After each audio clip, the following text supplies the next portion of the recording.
Please, before watching the video, don't forget to subscribe to our channel by clicking the subscribe button and clicking the bell icon to be notified whenever we publish a new video. Do you know the feeling when you strut down the road flaunting your flawless legs in a pair of mini shorts? And you know the feeling when you reach home, take off the shorts and face the dark reality that exists between your thighs? What of a situation where you want to rock sleeveless dresses and flaunt your toned arms but dread exposing your darkened underarms at the same time?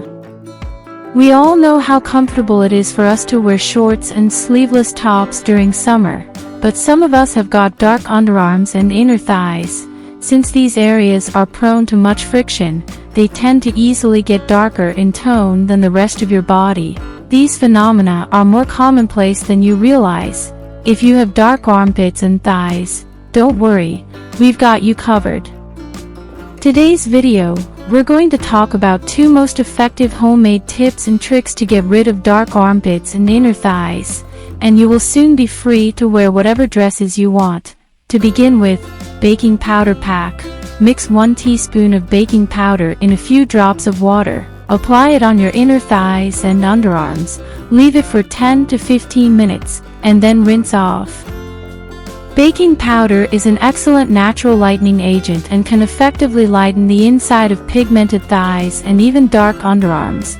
But it must be used with caution. This is because baking powder may be too harsh on certain skin types. Next up is the coconut lemon mix. Mix 2 to 3 teaspoons of coconut oil and 1 teaspoon of lemon together. Scrub the mixture in the affected area and massage for 10 minutes or more, then wash the area clean. While lemon vetseed pack acts toward the elimination of hyperpigmentation, coconut oil moisturizes and nourishes the region. Give it a try and let us know what you have experienced. If you liked this video, please don't forget to give it a thumbs up, comment and share it with your loved ones. Stay blessed.